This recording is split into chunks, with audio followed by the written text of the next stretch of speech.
Hi everyone, it's Ryan here. Welcome to my room, guys. Hope you're doing well. It's the weekend approaching. Weather's great here. We don't really care about the weather, so let's dive straight into our topic for the day. This topic is an important one for anyone in particular, but perhaps even more so for people of the INFJ type, and it is the topic of boundaries.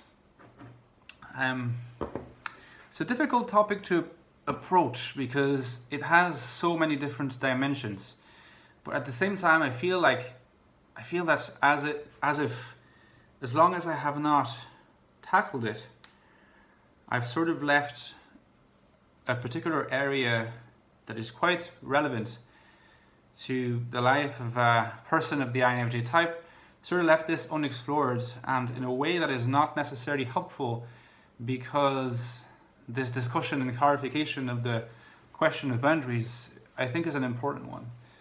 Not in a purely intellectual sense, perhaps not even at all in an intellectual sense, but more in the sense of a person's well-being.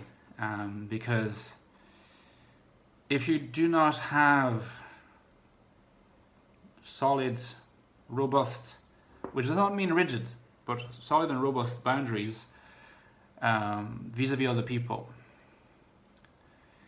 you are always constantly at a risk of straining yourself, overexerting yourself to the extent of feeling empty, hollow, stressed, anxious, in ways that are obviously not helpful, potentially even sad if you absorb too many negative emotions.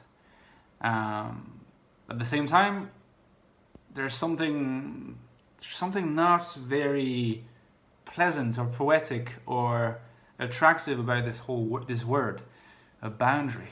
In French we call it barrière, and it has almost it almost sounds like almost more of a closure type thing, like you put barrière around an area that really should not be penetrated, or prisons or something like that. So the connotation is strange here, and nevertheless I think that it should not allow us to question the importance of those boundaries. But perhaps let's keep in mind that a boundary doesn't have to be conceived as rigid, as impenetrable. It can be conceived as something that's a bit more malleable, but that nevertheless needs to be in place. And I think that for anyone, but perhaps even more so for people of the INFJ type, as we will see shortly, it's important that the person has these boundaries in mind, in a quite clear way, actually. The more conscious and self-aware one is about boundaries, the better, I think. And this is not the case with everyone. It's probably due to age, but it could be due to other reasons as well. And I think that one of the other reasons that explains this issue that some people have, a lot of us in fact, to say some people might actually be a bit misleading, because we always have issues with boundaries, precisely because boundaries are porous, malleable, dynamic. Even those who have a solid sense of these boundaries and where they're set, etc., are always in need of remaining quite aware of these boundaries, self-aware, to not slip into a state of affairs where they've allowed those boundaries to be lowered to the extent that they become invaded again. So in a way, there's no such thing as being someone that has good boundaries. I think having good boundaries, healthy boundaries, is an everyday concern. It's something to work on. I know, a little bit like you could work on your muscle mass or on your memory or something like that. There's boundaries work too, and that has to do with when we are being social with other people, and when we are dealing especially with certain people and with certain topics, and when we enter into certain forms of emotional interactions with other people. I think this is when the question of boundary is the most important. Because in this whole talk of boundaries, I think that we should try to clarify that we are focusing mostly on emotional boundaries. to what extent do we let the emotional world of other people, with all that it includes of intense, personal, and perhaps harrowing, to what extent do we let it enter into our world? That's the whole question, and this is synonymous with the question about to what extent should we have rigid or fluid boundaries. If you tend to let too many negative emotionality enter into your domain, you're probably in need of raising your boundaries a little bit higher. If you're someone who's completely closed off, to the extent of appearing so cold and like you're a robot or something like that, and perhaps, and most importantly, maybe you're not so happy about this, even though in appearance you might come across as indifferent, perhaps you're not, then in this case what might be advisable would be to work on maybe lowering those boundaries, which includes also confiding in other people about your own emotions. Some people have a hard time talking about themselves, talking about how they feel. That's also an issue, and that's a different issue than the issue of people opening up too much space for absorbing the emotionality of others. And then you have other people who have a tendency to talk about how they feel and express their emotions a lot, which is fine, but this doesn't mean that you are a bad person if you erect boundaries at some point, as long as you do it in a tactful way. You can't just start talking to someone and the person opens up a lot and you're supportive, and all of a sudden you just completely stop, because this could confuse the person, and it's not nice. It's not a nice thing to do, and it could be detrimental to the other person's health. And in a way, you're breaching a contract that you had entered into by first completely engaging wholesale in this emotional exchange. Perhaps you absorbed a lot of emotionality that was quite negative, and then all of a sudden you just cut things short. That's not a good thing to do. It's better to be straight from the start, and this is one way of also posing the question of how and where do INFJ stand with regard to this question. The reason why I think that INFJs are particularly relevant to talk about, in regard to this question about boundaries, is that INFJs, a lot of them at least, maybe not all of them, but many of them, and I think this is due to type, this is due to function, this is due to NIFE in particular, and INFJs are drawn towards helping others.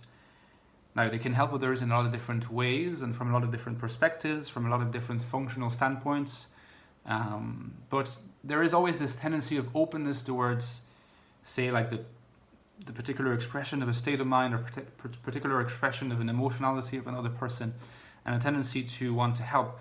This tendency of an INFJ is not only at all connected with the INFJ being a good person by definition.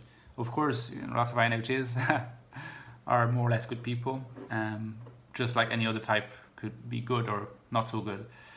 Depends on the level of health of the person, depends on the moral compass of the person. There's lots of variables here. But the thing about INFJs, and that applies to other types as well, ENFJs definitely as well, probably ESFJs as well, and other types. But INFJs, because of NIFE and because of their makeup, tend to derive they tend to derive not only a certain form of satisfaction from listening to people, taking other people's pains and ills kind of as their own, or sharing in them, opening up to them, absorbing them.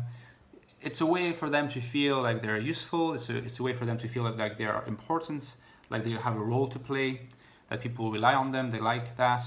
And it's also a way for them to for them to express their sense of identity. Having the identity of maybe someone who's not like going to be a leader of people for the most part. Some INFJs can be great leaders, but the majority are not necessarily leaders of people. They're not necessarily people who start businesses. They're not necessarily people who are party animals or whatever. Of course they can be inspiring, they can have a certain kind of prophetic charisma. We know these things, but another way in which the INFJ can assert their unique identity is by being this listener, this psychologist. You see the memes that applies to INFPs as well, but with INFJs, let's say, where the memes say like, oh, if you're used to being everybody's psychologist, or if you say you have a tendency to say that people confide in you and easily they tell you their secrets. So that's one way for an INFJ to kind of be satisfied about their identity. But this sense of satisfaction, you always have to be a little bit careful with how you express it, because you cannot base the majority of your self-worth and your sense of identity on this tendency, on the ease with which people come to you to confide, for the simple reason that if you base most of it on that, you're probably going to have to simultaneously lower your boundaries to such an extent that, yes, perhaps you'll have this external satisfaction, but if your boundaries are low, what might be the cost of this is stress, is anxiety, because it's not good to absorb the negative emotions of other people. And that's almost completely irrelevant. Oh, well, it's not irrelevant, but that's completely regardless of the other people. In this video, I'm not talking about having boundaries with regards to people who are who have like a disorder like narcissism, for example, or psychopathy. I'm not talking about how to deal with narcissists. Now, this is a very, very good topic. It's been tackled by other people online. It's been tackled by Frank James. It's been tackled by Eric Thor, and many other people, because that's for the INFJ sort of situation. But in general, it's always very good to know how to deal with a narcissist, how to identify them, how to not let oneself be manipulated. It's extremely hard, particularly if you fall in love with them. But it's, this is a whole other topic, because narcissists, they have a condition, they have a disorder. The average person who needs to express a lot of emotions and needs someone to listen and needs to, just empty their bag in a way. They don't have disorders. They're just like us. In fact, they are us. I am such a person. There's always moments when I just need to talk, to express myself. It's true that I have a tendency to not express how I feel enough, and this is a bit of an issue, actually. I'm working on it. My girlfriend, I think, is good at helping me express it. But most of us just have those moments. We go through these phases where we just need to empty what's in our heart. We just need to empty like everything. We need to just express it. We need to throw it out. Now, there's also people who, again, not at all disorders, normal people, but who tend to just express everything. And it's not uncommon that these people tend to gravitate towards precisely the INFJs who derive their sense of identity and derive their sort of sense of gratification from being the person that people talk to, from being this listener. This is not necessarily a healthy state of affairs, because again, this might not come to the benefit of the own mental health of the INFJ, that thinks that by doing this they are helping another person and they are making themselves feel good in the process. It's important fundamentally, I think, to establish boundaries in such a way that other people know more or less what to expect from you from the start. You don't have to, when you talk to people, say, okay, like, listen, I'm this person, I can give you half an hour a week, and other than that, let's just talk about other things. Obviously, you don't really want to do that, because first of all, because that's rude, and also because it's not the right way of approaching it. I think, you learn to establish good boundaries when, if there is a point at which you feel like the person has overstepped and stepped into territory that you think is your own and you don't want it to be like kind of crossed, just express it. But express it straight away, and do not express it much later when you become passive aggressive about it, or when you start ignoring the person without telling them what's going on, because that's not really good. This lack of communication for a person that is in need of help is not good. Now, another person can seek help and advice and counsel and a listening ear from different people, and it's completely understandable if you cannot be the only person who does it. In fact, it's important to not be the only person on whom depends another person, regardless of who that person is. Okay. In fact, it also applies to one's partner.